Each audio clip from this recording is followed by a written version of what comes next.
Okay, so I believe I'm live. If you can let me know, Manda, if you're seeing me, that would be good. Anything at all to show. Just say hi. Or even text me on my phone. Okay, I'm just going to start.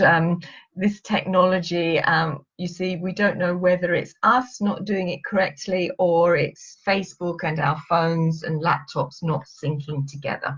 So, okay then, so my name is Hazel Moore, and I've been a spiritual teacher for a long, long time, which means I connect people to their higher self, their I am presence, which is outside of the body and it's also inside the body.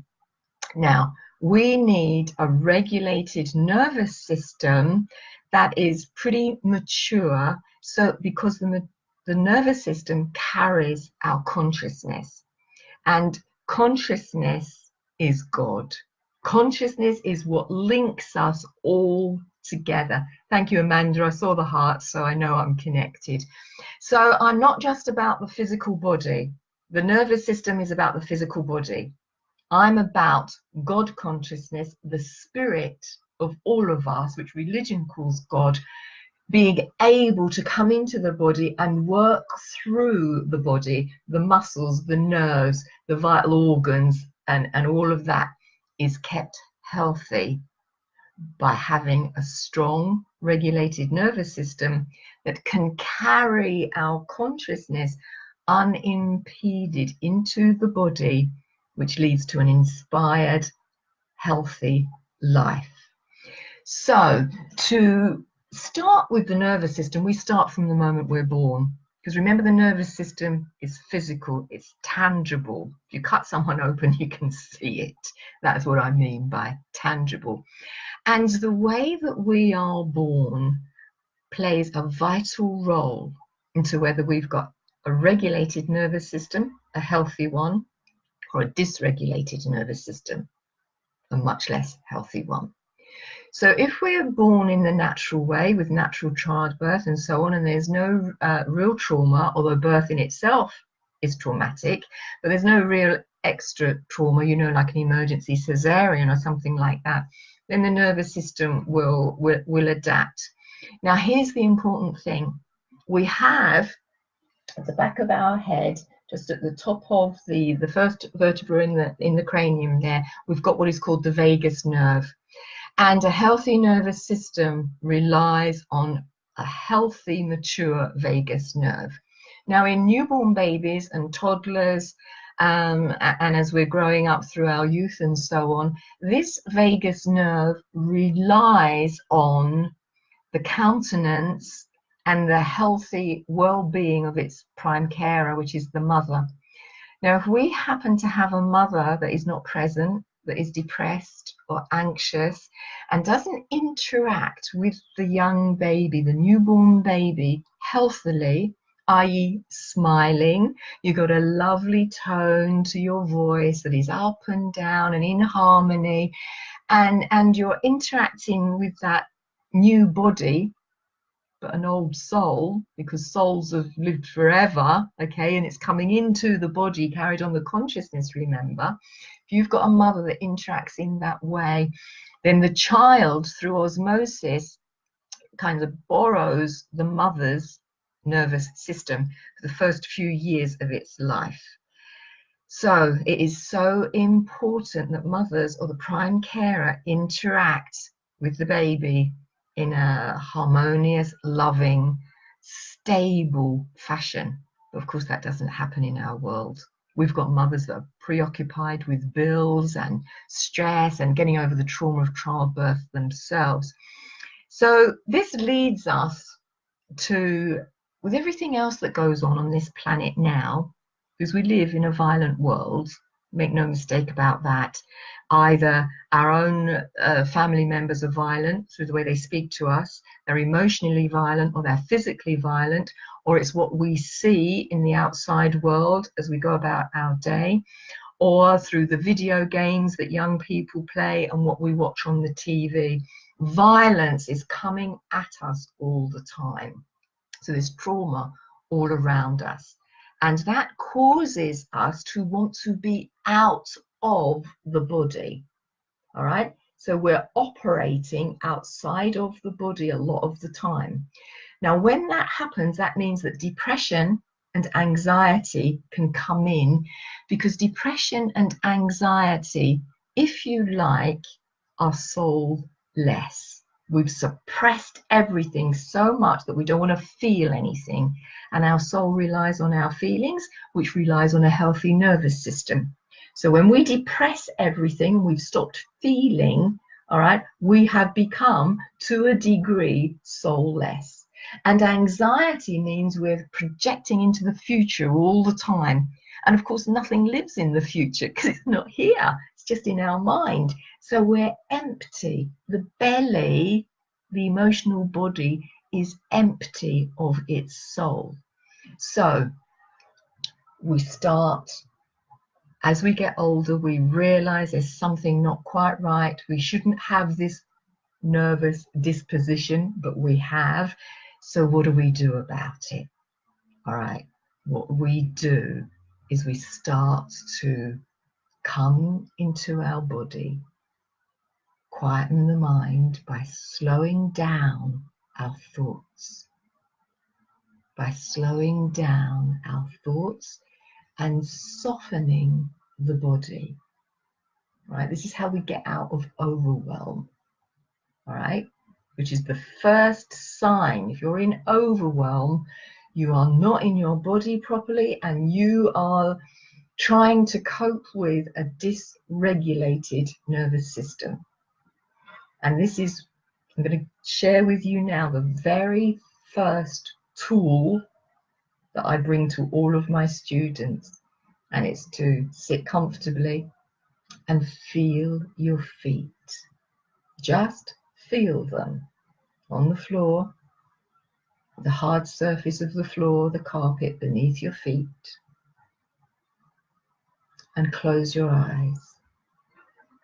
Slow down your thoughts and soften your body. If the body is tense, you're in resistance. If you're in resistance, you're dysregulated for whatever reason. If you're tense in the body, you are in a dysregulated nervous system. If you're in fight, flight, or freeze, you're even more into a dysregulated nervous system, because you've got all that cortisol, all that adrenaline coming up here to the apex of your day, okay? And what happens is we can't calm down because we've got all this cortisol and adrenaline, which we need to get out of bed in the morning, but we've got so much of it that we can't calm down. And the way to calm down, which should be a natural part of our daily cycle at the end of the day, we start to calm down, we come into the parasympathetic nervous system, and the cycle comes 180 degrees, we rest, we sleep, to start again when adrenaline and cortisol kicks in a normal way, but we don't live like that anymore. So we've got to calm ourselves down consciously. We've got to switch from the sympathetic nervous system, all right, and allow that adrenaline and cortisol to come down. And that means come down in the body to the adrenal glands. But first, let's go back to the feet. I digressed a little bit, but it's important to understand, to slow down. And smile. When we smile, we naturally soften the body. Smiling is a precursor to love. And that's why it's important to smile at babies, but mean it. If you find yourself smiling and it becomes unnatural to you, just stop and smile until it's a natural one. Close your eyes, because when you close your eyes, you go inward to the formless you. The formless you is your soul. So we're thinking, feeling our feet with our eyes closed. And just be with yourself. Right now, in this moment, if you're following my words, you are being with yourself. So all that is contained and all that you're sensing in your body is you. So you might be feeling fluttery in your belly. You might be sweating in your hands a little bit. You might feel tension in some places. You might feel as though your shoulders are up like this. Sure sign you're stressed out of your brains. They're not like that, but you feel as though they are. So just by sitting, concentrating and feeling your feet, whether they feel bigger than they really are, or however that is for you, we're just slowing down our thoughts and softening the body. You do this for a moment or two. You can do this wherever you are. You can get this down to a fine art of it taking just half a minute, if that. But be with yourself. And then you can feel your energies, the adrenaline and the cortisol coming down in the body. And then open your eyes right now and either look at me through the Facebook camera or look at something in your room. It can be a plant or your phone, whatever. But look at it from that place inside yourself. So you're not actually coming out of your body. We come out of our body through our eyes and all manner of ways. So you're not actually going right over to the phone. Your consciousness is staying in your nervous system. So you're not emptying your body out, if that makes sense. I hope it does.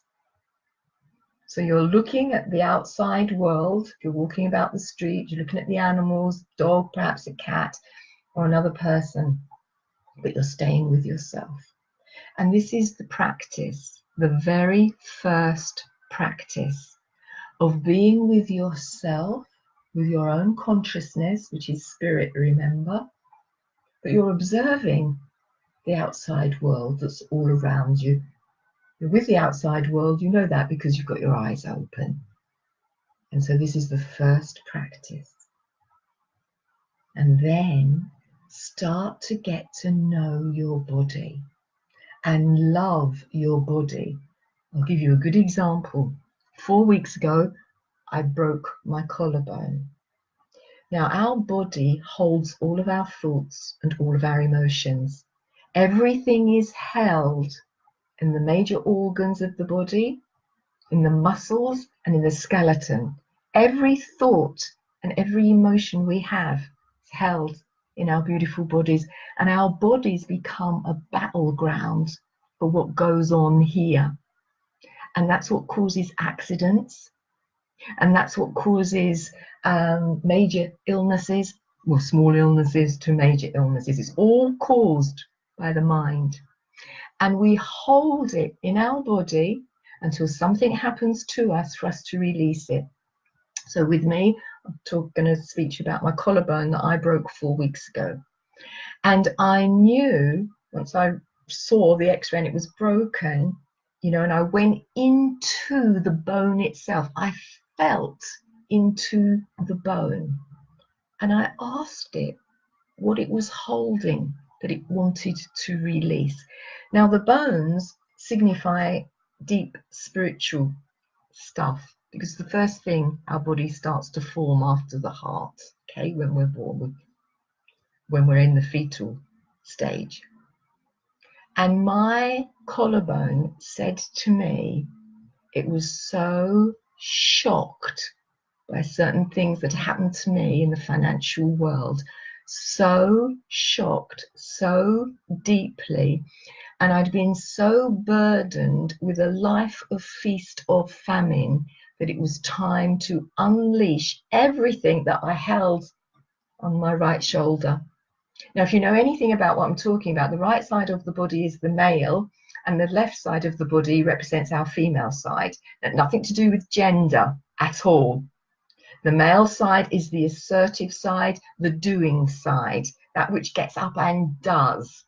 The feminine side supports the male energy. Male energy is creative force. Feminine energy supports the creative force. Okay, so love supports the creative force, which is the first cause. So I hope that makes sense. So I'd taken on board, I was at one stage a one-parent family, and I got my daughter through private school and so on, but I made it a burden to get the money to do that. And as the break happened, I unleashed all of the trauma that my mind had caused that part of my body. So I hope that makes sense. So we hold everything. So if, for example, you've got IBS or gut problems, you can bet your bottom dollar, beyond a shadow of doubt, that you've got a dysregulated nervous system, and you need to take care of your vagus nerve, which comes down. It's a pair. The vagus nerve, if you Google it, if you don't know what it looks like, it's like two branches, and they comes down the spine, and it goes into the heart, the lungs, you know, like tree roots of a tree, goes down into the viscera and almost down to the bladder. So it spreads out through all the body. So we need to take care of the vagus nerve. And you do that by loving it. We take care of our bodies by being aware, paying attention, and loving the body, the beautiful bodies that we have.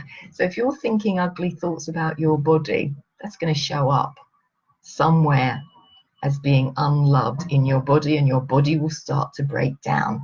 Make no mistake about that. By the time you're 60 or in your mid-60s like I am, or coming up to your 70s, you're going to be one sick person, which we don't want. So to take care of the vagus nerve, get a picture of it in your mind, because visualization is powerful, but visualization of itself does nothing. We've got to act, we've got to do things. So just warm your hands, because warmth is love. Love is not cold. And just hold your vagus nerve. Now I'm seeing mine because I know what it looks like. I've seen pictures of it, okay? And I'm just seeing it all plumped up, like beautiful juicy grapes, plumped up, full of vitality, full of the creative force, full of God, in other words, although I'm not religious. If you don't like the word God, please don't use universe, use creative force or something like that. Now I'm feeling that my whole body now is warming up, because my body is soft, which is love. It's receptive, okay? It's coming down now. I'm imagining it and feeling those nerves coming down my spine, spreading out into my lungs, into my heart, coming down into my viscera, my spleen, my liver, my pancreas. Yeah, you can, as you get used to doing this, you really get to sense what your inner organs are doing, the state they're in. You come down to the bowels and just hold them. Just place your hands where your small intestines and your large intestines would be, and just relax. Relax the body. Just love your organs. This really is life-changing stuff. But of course, you have to take time to do it. But you can do all of this in a couple of minutes. And just sit with that. And now I've got a voice, my inner voice is saying, I love you. I love you, Hazel. I love you, large intestines. And it's a feeling rather than words. So I know that I'm on the vibration of love, okay? And I'm loving my body. It's feeling that, what I'm thinking and feeling. My body is receiving that, rather than, oh, I'm stressed out my brains, I've got to pick the kids up. Now my boss is moaning at me and I can't have the time off I wanted. Imagine that battleground for the body. Really, really bad stuff happening day in, day out. And it's low level stress because we don't pay attention to it really. We might have a moan about it to our spouse when we get home, but we don't realize what that's actually done to our body. And until you love that out of your system with the tips and the tools, and I've given you a couple to start with, you're not going to love it out of your system. It's going to stay there. And it's going to compound with the next stressful situation, which could be late on the school run.